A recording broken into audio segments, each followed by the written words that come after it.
This Organized Chaos video is brought to you by viewers like you. Thank you.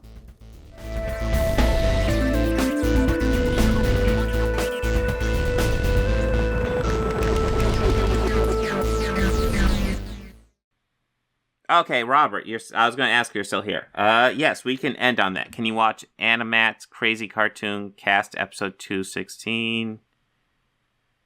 Okay. 5507. Moving on to our next story. Now, we're going to go into a little bit of a serious topic here. And speaking of Lightyear, by the way, it kind of goes a little bit with the previous story that I have mentioned. Because recently, in the past few days, I've actually discovered, I found this article. And it's honestly an article that I just want to say right now, you guys should actually go and check out. This is actually an article that I highly recommend that you guys go and read. It's not one of those stories that you necessarily want to hear, but it actually is something that you need to hear.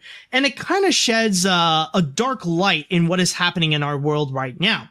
And what I'm talking about is actually in regards to culture wars, specifically with what people has often referred to as the fandom menace. Here, I'll go and even post a link on the chat wall so that you guys can go and check the article out for yourselves.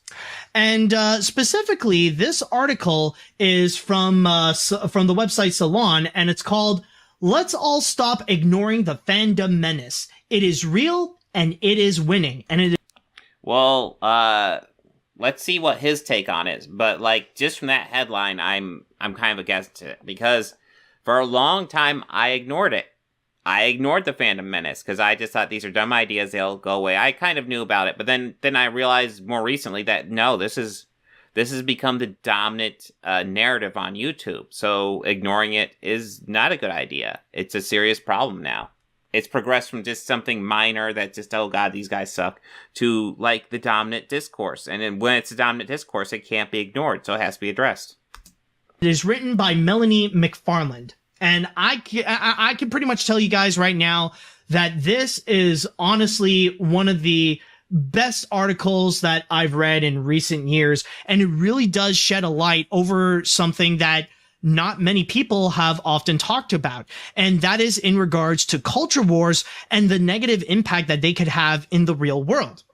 Because some people could go and see culture wars as something that is insignificant. Some people could say that it's just stuff that is making a mountain out of a molehill and really trying to make a big deal over stupid things like Star Wars or Marvel or whatever, you know? They would be something that just feels like it's pointless to go and engage in these culture wars.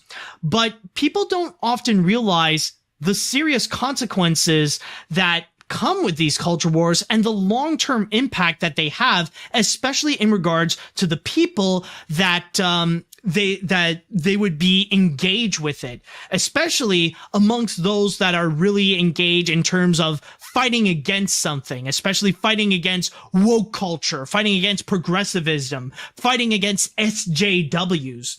And this article actually does an amazing job covering not just the history, but even some of the strategies that they go into it, talking into the history where they discuss about how they've originated, where back from a decade ago, back from 2013, 2014, or 2015, back when stuff such as Comicsgate or Gamergate, when they were so highly prominent and they were causing all. I just need to grab a drink. I'm still listening on my earbuds. These flame wars on social media, and how technically those Gamergate and Comicsgate people, they never really went away. They gradually evolved into these culture war elitists. They evolved into these anti-SJWs. And from there, they have developed these unique strategies in which not only have their attacks have become even worse, but also finding ways of how they could go and get away with it.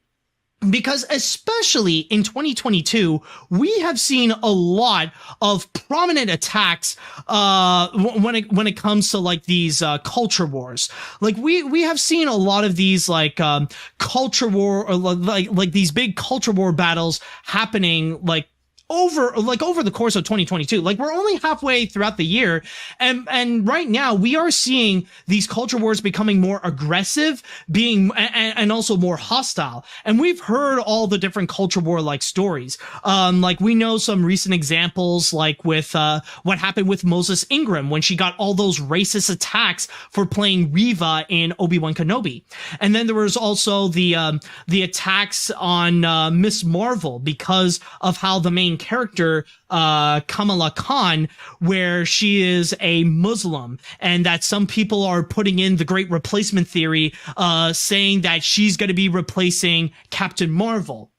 And there are plenty more other examples that happened this year, such as what happened with Doctor Strange and the Multiverse of Madness, what happened with Turning Red, and so on and so forth. You know, and like this is, and keep in mind, this is just in 2022 alone. I have yet to even go into like some of the previous years of what happened, like in 2021, 2020. I do feel like in 2022, I don't know if this is just because this is my first step into it this year, but I feel like just every fucking prop date comes out, there's this culture war over it. Just everything.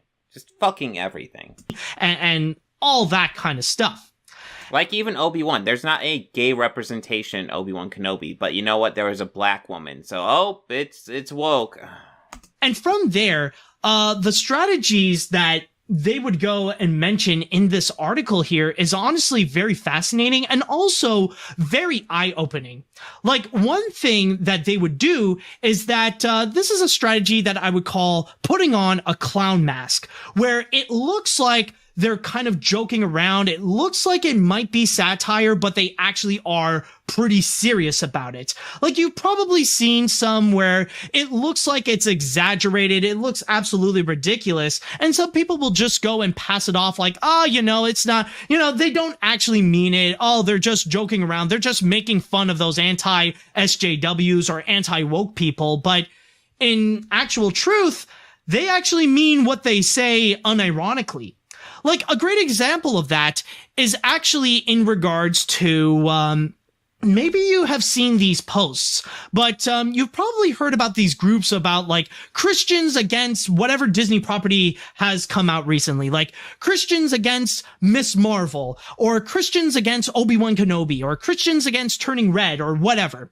And what they would do is that, they would exaggerate their Christian nationalism, and they would go and have this post be created. Like, they would state that these posts and like these groups would actually be created by Wade Wilson. And if you know who Wade Wilson is, well, he's pretty much Deadpool. And some people would pass that off as something like, well, it's just satire. They're just making fun of those people. They're just being stupid. But no, they actually do that unironically.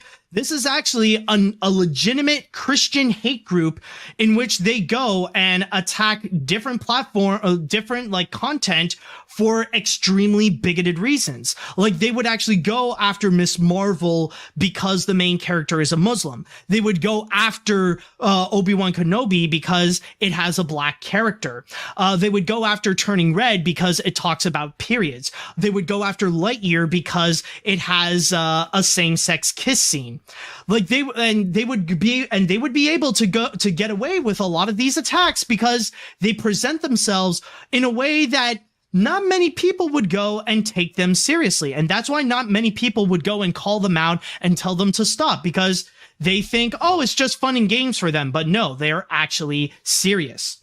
And also, yes, in here, they do indeed discuss about the personalities that would be in there as well. Like, some of the anti-woke, anti-SJW people that would be considered a major representative of, like, these culture wars. And the two specific ones that they really go into is Geeks Plus Gamers and The Quartering, often considered to be like the icons of culture wars. And I know there is one part over here where they do mention it. Hold on, actually, there is a faster way of doing so. If I can, hold on. Ah, there we go. Yeah, it's right over here, where they actually do discuss about the strategies of what Geeks and Gamers and what the quartering has actually done. And what they do, and what they do here, it's actually very, very interesting, because one thing that it does highlight, and this is often considered to be a major. I'm just kind of interested. I think this is the way I'm intrigued. I mean, I know about a lot of this stuff, but like, it's a different angle.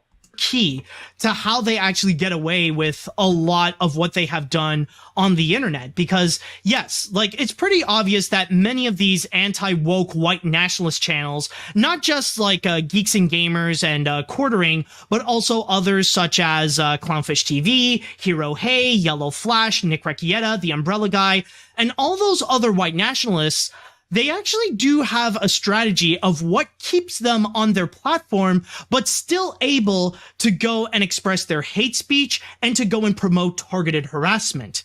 And this is actually a major flaw when it comes to Democrats, and I'll even say that I'm guilty of this flaw myself. Because one big problem with Democrats whenever they speak politically is that they are too direct. What they say is what they mean, and what they mean is what they say. And I'm the same thing as well. Like, you guys probably do remember, like, last week when I did my whole spiel on the Roe versus Wade overturn. It's hard to go and interpret what I've said as something completely different, because my words are 100% clear, and what I said, it's pretty much understandable of what my intentions of what I would say is. And from there, like, of course, like, the big problem with that, like, when it comes to, like, being very direct with what you say, is that, well, there's no other way that people could go and interpret. Like, considering that these are the words that you have said, that, you know, that's pretty much it. That's like, it's like set in stone in a way. And if people have problems with it, well, then there's no other way that you can go and, like, twist the words that to say that you mean something else. And this is the strategy with anti-woke people, where in a way they kind of have an upper edge compared to Democrats and left-leaning people.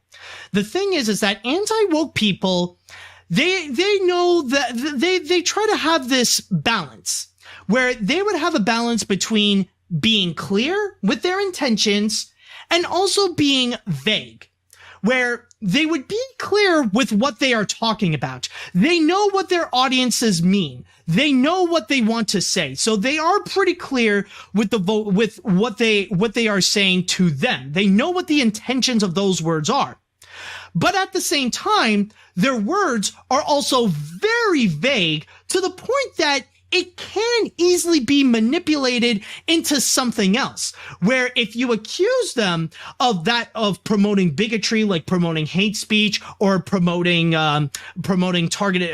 harassment or anything like that, they could easily go and twist their words to make it look like it's relatively harmless, that it's just normal criticism, you know, they don't mean any ill will against other people, that it's just their opinions.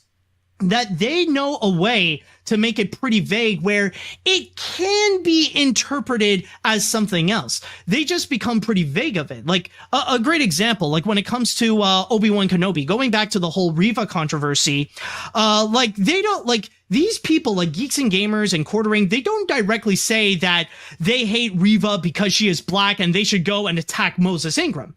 They would go and strategize and use the vocabulary by pretty much saying woke. That basically Star Wars is being woke because of all the diversity that they are trying to push onto stuff like Obi-Wan Kenobi. They're not necessarily... I mean, he's got it. That's exactly what they do. targeting Riva. They're not specifically targeting Moses Ingram, but with that kind of vocabulary, they know what the intentions are. And that is their strategy of not only how they are able to try to get away with it whenever people call them out, but it's also how they are able to keep their platform. How, in a way, they're not necessarily breaking any of YouTube's community guidelines or any of like Twitter or Facebook's community guidelines by doing that kind of promotion where they are vague with their true intentions, but you know that their true intentions is pretty much radicalizing their viewers in a way that they are. Wow, Michael, I just saw this. I was once a fan of EVS and fell for his BS hook, line, and sinker until I saw what him and his goons were doing on Twitter. That's when I saw and knew he was a liar. Dude, props. It can be tough to get out of something like that, dude. Yeah. Yeah, I know, Mikael, yeah. Yeah, there's been lots of people who fall into this stuff, and they don't mean ill will, but then they start seeing what other people are in this stuff doing, and it's not good. These are not good groups. Are grooming their viewers to consistently be angry, to consistently become more and more far-right extremists, to fight against anything that would be labeled as woke. And that's why you see them, like, they literally upload multiple times a day in order to go and keep hammering that message of how being woke is bad, regardless of what the reason could be. Being woke is bad, diversity is bad, that globalism is bad, multiculturalism is bad, and all that kind of stuff. But they don't directly say it. They try to be at least vague, where as long as the people know what they mean, the words themselves, well, they cannot necessarily be targeted because they are a little bit vague and they can be interpreted as something else, despite the fact that people technically do know what they specifically mean.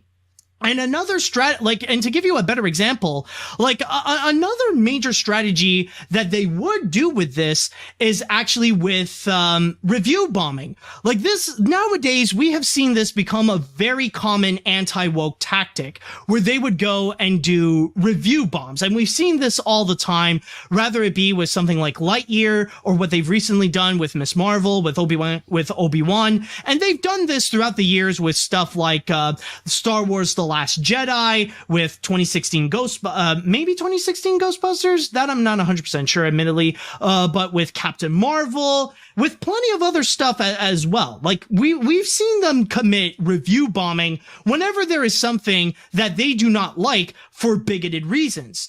But the thing is that with this review bombing, it is another tactic where they are clear with their intentions, but they are vague in terms of exposing why specifically they would go and do so. They would go, whenever you would see a video, whenever these anti-woke channels would go and highlight, rather it be, the audience score on Rotten Tomatoes, or rather it be, the star rating on IMDb, they would try to frame that to say that fans are not happy with it, despite the fact that we know specifically why they would go and completely review bomb it. And even if they would go and highlight some specific reviews in there, they would select the ones that are not completely oblivious as to specifically why. They're not going to go and highlight the ones that say, I hate gays and I want this to be taken down because gays do not belong in movies and blah, blah, blah. They're not going to go and highlight those. They're going to highlight the ones that do follow along with their pattern of vocabulary of being clear and vague at the same time, to make it look like they are well-mannered, to make it look like they have... Yeah, I like what this guy's saying. He's saying it. Yeah. Harmless intentions, that this is just simple criticism and stuff like that. But again, you know what the intentions are, and it kind of messes up with the system. And that's why nowadays, most people don't really take things like the audience score on Rotten Tomatoes or the IMDb score seriously, because of how they are so easily manipulated by these anti-woke people that would go and review bomb. And not to mention the fact that there is also another aspect into like their strategy is the fact that technically they are leaderless. Like, yeah, you do have some prominent people that would go and promote culture wars, just like the Quartering and Geeks Plus Gamers and stuff like that. But technically there is no like, there's no leader of the culture wars. There's no like person who is the Donald Trump of the culture wars per se. Like, technically, they left it leaderless to make it look like it's just angry fans. And a good example, like, I know there is one passage that does talk about not having a leader. Hold on, let me go and try to find this, actually. Yeah, okay. It's right over here. And it states, reading from my source here on Salon, one of the takeaways from the culture shifting ordeal was the effectiveness of this apparent leaderless mob's narrowly directing campaigns of harassment, including doxing.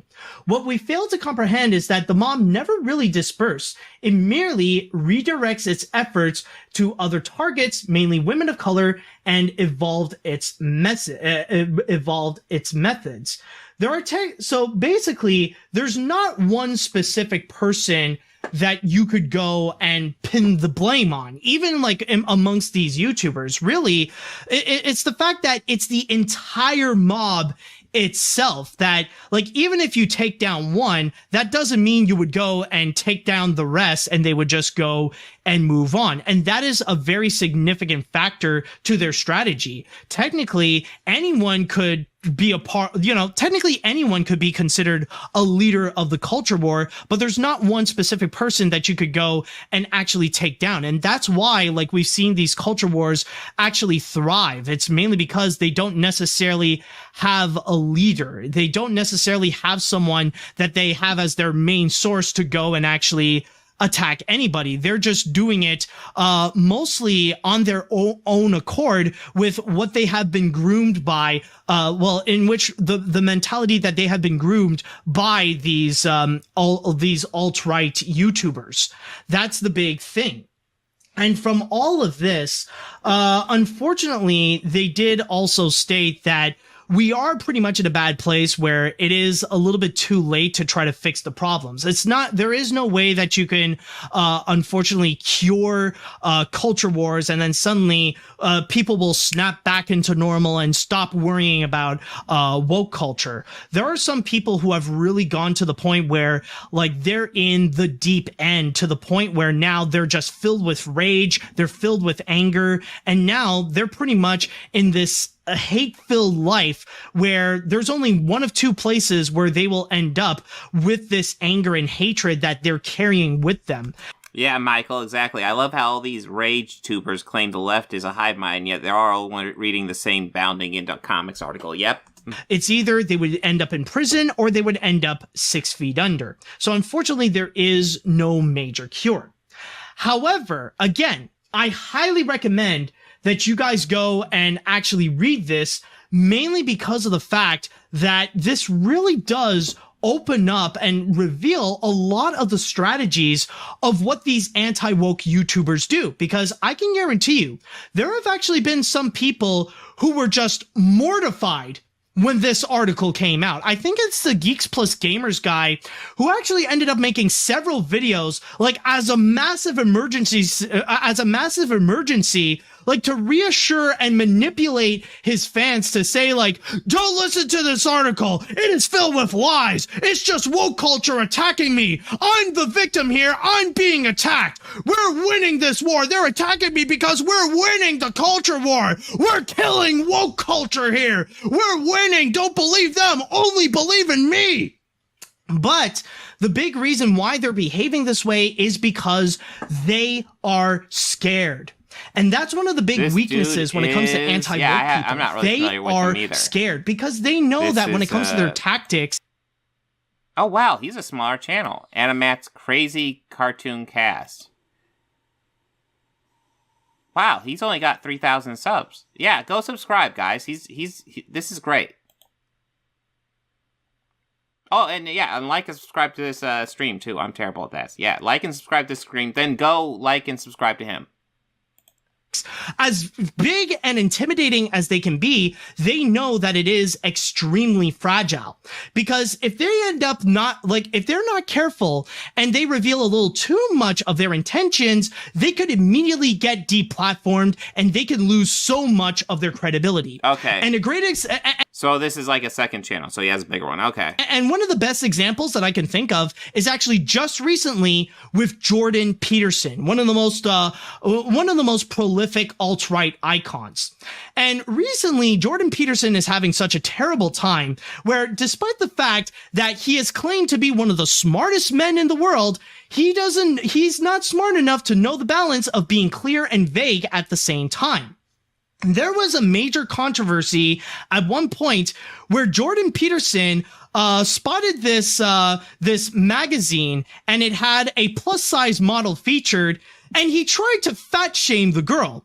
To which not only did he get called out by the entire internet, but even the people within his own fan base called him out for what he's obviously doing was fat shaming. And from there, he ended up backing out. He didn't apologize, but he had to pretty much abort that mission and pretty much got shamed by the entire internet. It's even amongst his people for just for basically being fat phobic. But then there was also another recent example where Dr. Jordan Peterson tried to go on this transphobic. Oh yeah, no, I remember Caesar Pearson. I know all about that Jordan Peterson thing.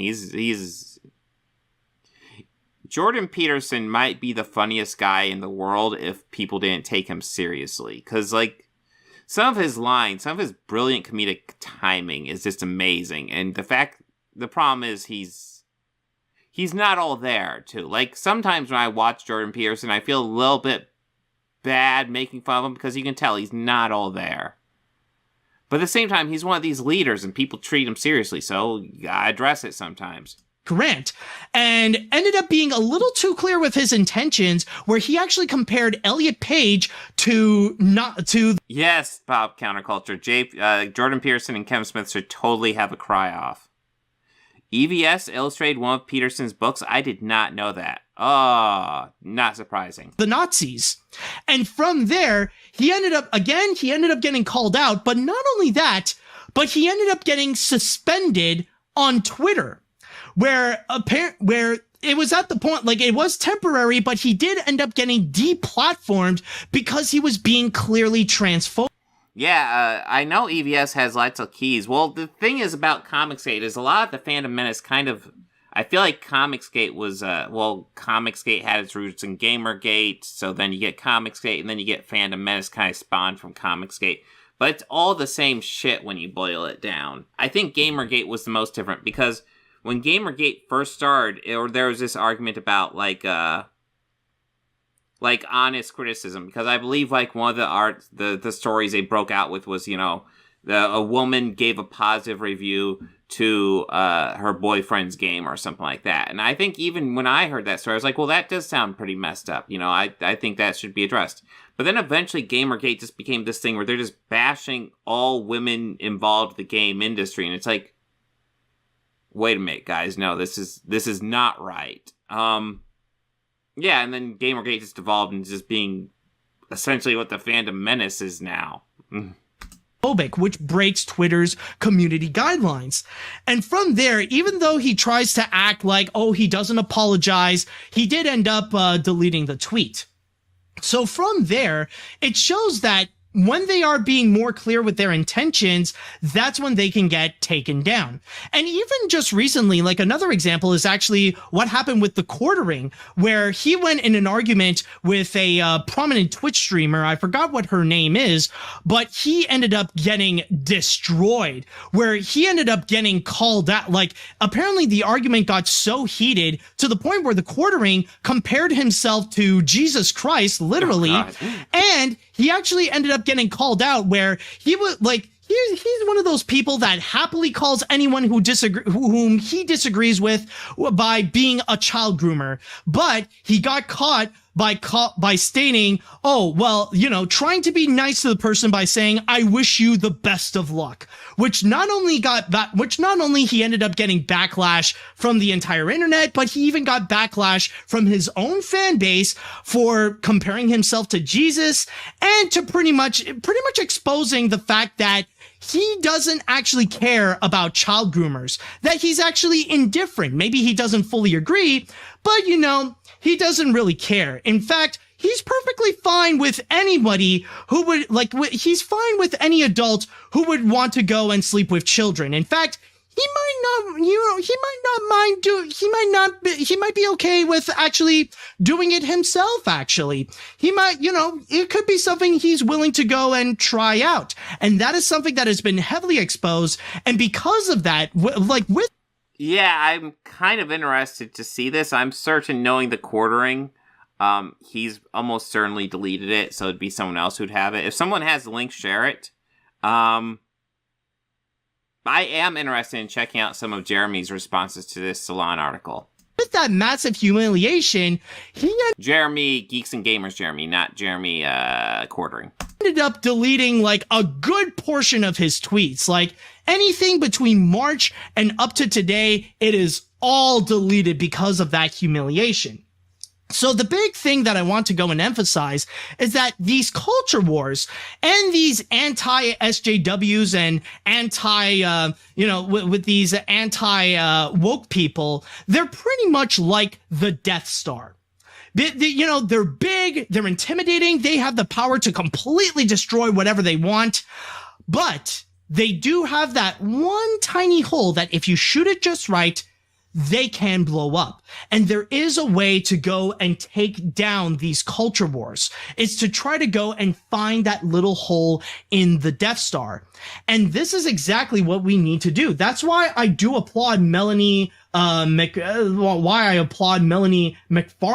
for actually writing this article, because I misread it. I thought she was saying let's all ignore it. No, she's saying stop ignoring it. Okay, yeah, no, this is probably a great article. Because this actually really does open up to the strategies of what we can do against culture war, against these anti-woke people. Because there is the more that we do learn about their strategies, the more that we educate ourselves in what these anti-woke people are doing and how they're grooming their viewers to become white supremacists, the more that we are able to go and counter them, and the more likely it will be that we can call them out and that they can be taken down and that they can be deplatformed on YouTube and whatever social media that they are on. Maybe it's too late to go and reverse the damage that they have done, but we can prevent it from actually getting it worse. And again, this is why we need to go and discuss about these culture wars. We need to have more of these, we need more of this media to go and actually talk about what culture wars are doing right now, the real world consequences that they do have. Because yeah, it may seem silly of turning Star Wars fans into insurrectionists, but that is exactly what they are doing right now. They're trying to implement their white supremacist beliefs onto their viewers so that they could be radicalized, so that they could stay angry, and that their beliefs can translate onto theirs so that far-right extremism could become more and more and more mainstream. So that's why honestly we need to have these topics. We need to have these discussions. We need to take these culture wars a lot more seriously, especially with the fact, by the way, that we are seeing some official politicians, and we are actually seeing more and more Republicans actually using that strategy, that they are also fueling the flames of culture war as well. And I don't just mean Republican commentators like Steven Crowder and Ben Shapiro, but also Republican politicians as well. People like Ted Cruz, Marjorie Taylor Greene, Laura Boebert, Matt Gaetz, and all those other people, that they're also fanning the flames of culture war and using that in order to radicalize their base, in order for them to become more extremists and to make it more likely that they would vote for them. So that's why we need to go and take culture wars more seriously. We need to have more of these discussions and how they do have these real world consequences that could be highly dangerous for millions of people, not just in the United States, but in around the world. And again, I know I've already said this before, but this is exactly why I highly recommend you all to go and actually read this article right here. Again, it's from the Salon. It's called "Let's Stop Ignoring the Fandom Menace. It is Real and It is Winning." And the more we educate ourselves, the more that we could end these culture wars, the more likely that it'll be in which people can stop using woke culture, stop using the term woke all the time. So this is just something that I want to bring up, and that we can fuel these conversations so that they could keep on going, so that we can learn more about culture wars and learn more about the ways that we can legitimately counter them, and that we can deplatform these people who are fueling the fire of these culture wars. And it'll guarantee to be a lot, and it'll at least help make the internet be a lot more safer, and it will actually help to make sure that hate speech and targeted harassment can be taken more seriously on social media, especially on YouTube, so that these people can be taken down, and that their hate speech cannot harm anyone else. Okay, so with that said, I would like to go into the chat wall, and wow, I wasn't expecting that to be that long, but that was completely fantastic. I am under the podcast thing. Let me switch around. No, it says I'm under Organized Chaos. What's going on? Why do I see the podcast logo? Oh, well, I want to actually comment help to make sure that hate speech and targeted harassment can stop. All right, yeah, no, I'm just doing an all-brand great conversation about the Fandom Menace. I have recently joined forces with actual fandom in Turf Nation to help call out these people. You seem to have some passionate thoughts about them and would love to talk to you sometime about them. We will see if he replies. But yeah, that was excellent. Let me see. God, this is going late, but I want to see Geeks and Gamers Salon.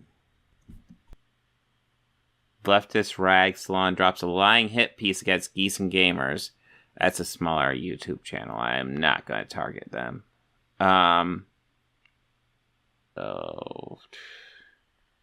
Live. They're live now. Whoop-de-doo. 5 months ago.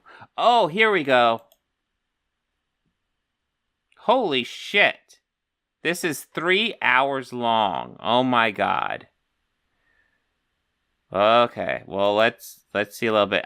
Hey, they got one of the two screaming faces they love. So good for them. Good for them.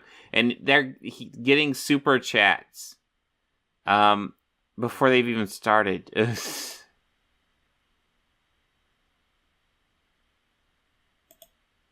To win over your good graces. It's to show how stupid you are. And that's exactly what we're going to do tonight. So hello, everyone.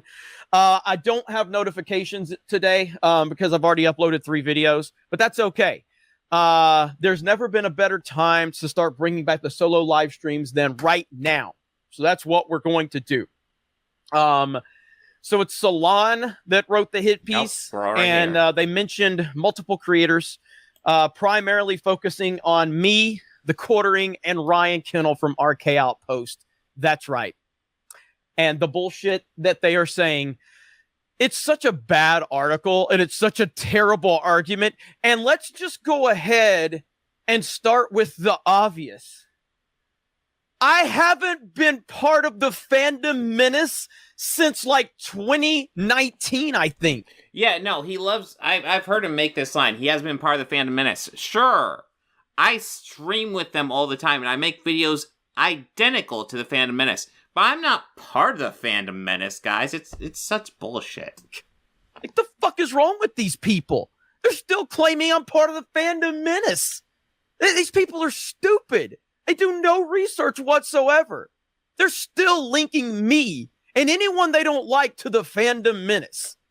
I mean... Guys, don't make it political. Also, Donald Trump is fucking behind him. Jesus. Well, who the fuck who's talked about the fandom menace in the past 2 years? Who? It's their new Gamergate. They're just going to keep bringing this shit up. I have actively and clearly stated on multiple occasions that I am not in the fandom menace anymore. I once was, and it was a great thing, but it got to a point where it just didn't seem to represent what it once was. Listen, Fandom Menace is great. I love Fandom Menace. I'm just not part of it. I say everything they say.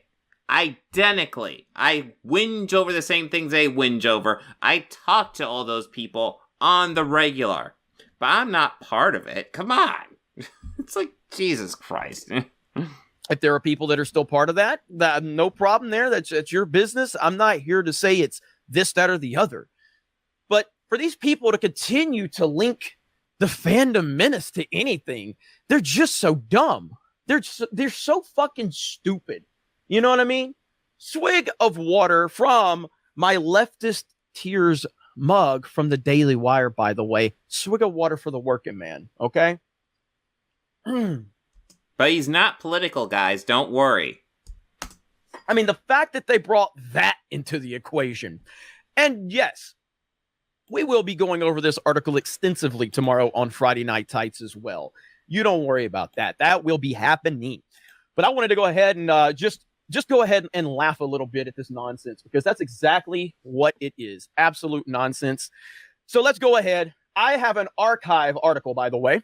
Archive article. So shout out to whoever that was that sent me on Twitter. I retweeted the archive article. But before I show you that, I'll show you my response to the tweet. Right here. So this is my response to the tweet that they have literally no interaction on, by the way. They have no interaction. More blatant lies from miserable, jealous people. Look at the interactions on this. This was posted at 8:06 and it has 23 likes, 19 quote tweets on it right now. This account has almost 1 million followers and you have 23 likes. There's almost more quote tweets. The best part is because all we have is the ratio. Because if you actually take it down to the arguments, we lose. So all we can do is ratio you. That's why we fan bomb stuff. Yeah, that's all we got. Place that's writing the hit piece. Look at this right here. Look at this right here. Let's find it. This is from the source that wants to write the hit piece. I gotta find. Wow, he's just gonna go into all the reaction from his fans and shit like that before actually tackling the substance of the article. Let's skip ahead. Let's see the substance of the article. Let's see him actually cover this. I'm a pedophile, but not a monster. Always. What? But we already know this about them. He's going over other stuff. Okay, let's skip ahead to when he actually covers the fucking article, he says. And saw that what was going on in entertainment, and it created this amazing group of people, and it was awesome. And that was really cool. And somewhere along the way, I personally, and again, it's just my take on it. So I'm not trying to say that this is what happened or whatever. I'm just telling you from my perception of it. And again, it's funny how the fucking clowns in this article never mention it, because there's video evidence of me saying it. There's multiple videos of me saying exactly what I'm going to tell you right now. But the dumb motherfuckers that wrote this article.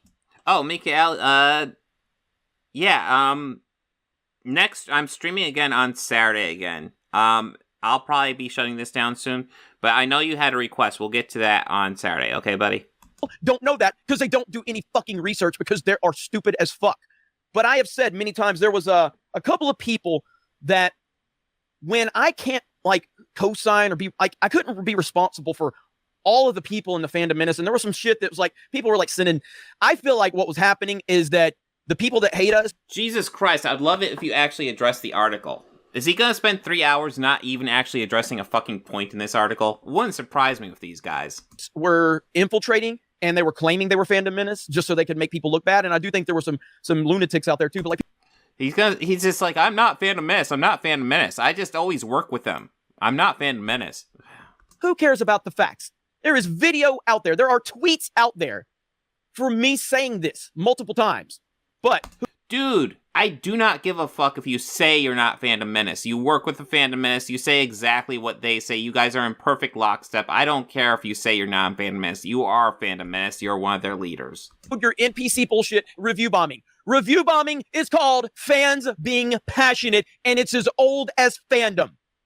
I have talked about this many times. I am a mega Christopher Nolan fan. I love Christopher Nolan movies. Christopher Nolan fans have positively review bombed his movies for years because they love him so much, and they will go to different review sites and positively review bomb his movie because it's called passion, because that's what fans do. Well, yeah, no, and I would argue both sides are wrong. You shouldn't give something a negative review unless you've actually watched it and given it a fair shake, and you also shouldn't give it a positive review unless you've watched it and given it a fair shake. I would say both things are wrong. If you're going to review a movie on any website, even if it's just a fan score, you should watch it and give it a fair shake. And when I say give it a fair shake is that you walk into that theater, just essentially let it tell the story it's going to tell and accept it on its own terms. If you're going in prepared to hate it, then you almost don't count. Because if you're prepared to hate it, you're just going to find things that are wrong with it, period. But you only want to weaponize this when you can twist it and manipulate it to do something to build a narrative. Why did fans hate Daredevil with Ben Affleck? Was it because he was a white male lead? Or maybe they hated the fucking movie. But you didn't want to write a story about that one, did you? Why? That's interesting. You have to go back, what? How many years was that movie? That was, that's almost 20 years old. That's 2003's Daredevil, right? What the hell, dude? Talk about something way more recent. Why did fans trash X-Men Origins Wolverine? Was it because they... Oh my god, what? That's 2009, right? Dude, no. Hated Hugh Jackman in the role because he was a white male? No, they hated the treatment of Deadpool because Deadpool is a fan favorite character and the fans did not like how Deadpool was treated. Therefore, they gave their opinion. Oh my god, review bombing, right? Well, that's the thing. If they actually watched it and said, I didn't like Deadpool's depiction in this movie and gave a negative review, that's it. Review bombing is when these people haven't even fucking watched the thing and give it like a 1 star. That's a review bomb. No, you don't want to write any articles about that. This is called fandom and passion, and it's as old as fandom. The problem is the clowns that wrote this article don't know anything about being a fan. They don't know anything about going into the comic book store or the video game store or literally just sitting. Gonna keep on going with the review bombing thing. Okay, let's see what he says here. Mess. I think that works really good. So around the dislike of Rian Johnson's Star Wars: The Last Jedi. Some of the trolls claimed allegiance to that label. Others merely qualify for membership. What the fuck does that mean? Qualify for membership? There's a membership for the Fandom Menace? Dude, it's obviously not to be taken literally. Holy shit. What? Does anybody remember a membership? Like, did we have an online application? What? Dude, I didn't think you were part of the Phantom Menace anymore. What's up? Of a reason for someone to devote a few minutes of time and mouse clicks to do their part in tanking the ratings on a show they view as a but like, what are you I don't understand what this even means. Like, what are they saying? Is it? Don't get me wrong. That's enough of a reason for someone to devote a few minutes of time and mouse clicks to do their part in tanking the ratings of a show they view as progressive. Sarcasm? I'm not really understanding that. Yeah, no, he's acting dumb. He is acting dumb here. This is a performance. The attacks on Ingram and Jeffries before her in the campaign devoted to downplaying their severity in the wake of them requires us to at least begin to grapple with these campaigns and how each in their own way may contribute to a larger political efforts to mainstream white supremacy. White supremacy, ladies and gentlemen, has entered the equation. Take a drink if that was on your card right there. White supremacy has now entered the discussion. He likes to downplay this, but it's absolutely true.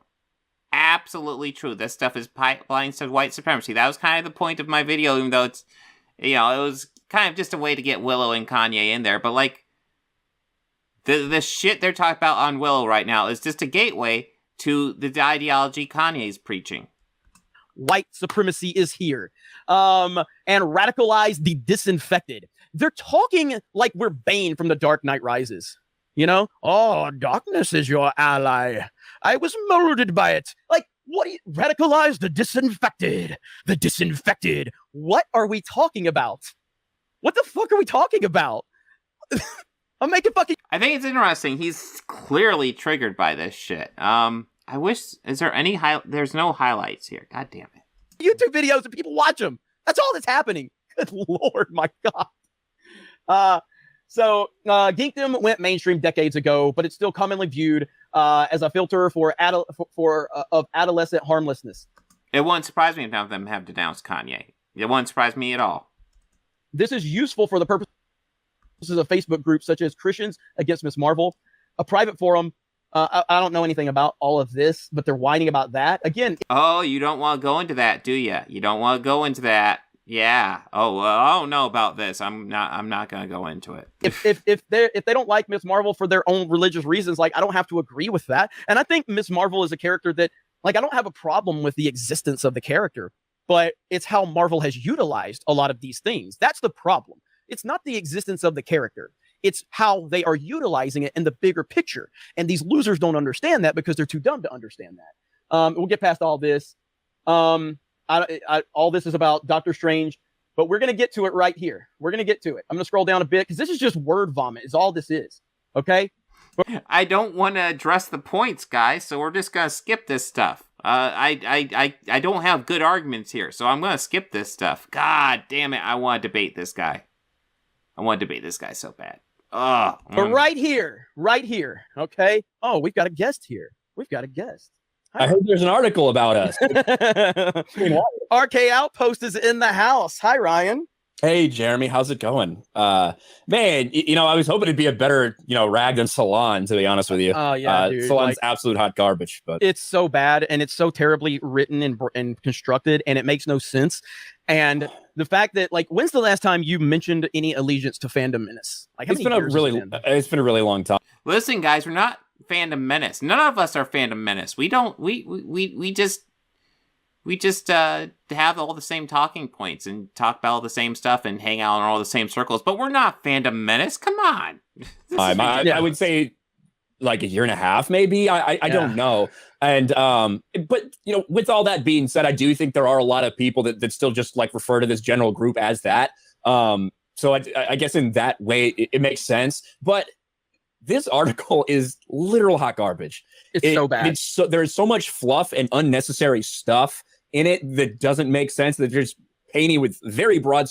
Yeah, no, they are like outside maybe like the review bombing thing. They don't like going into details on this article, and they talk about for 3 hours, and they don't like going into details on it.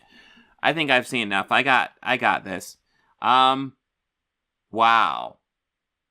That article is probably pretty good. I'll probably dig it up and read it and post it. But that, yeah, it definitely got these guys triggered.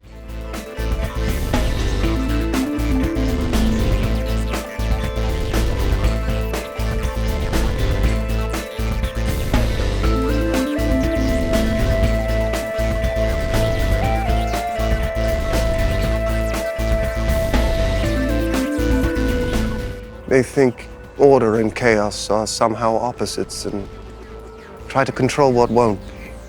Do you enjoy pain? Pain don't hurt.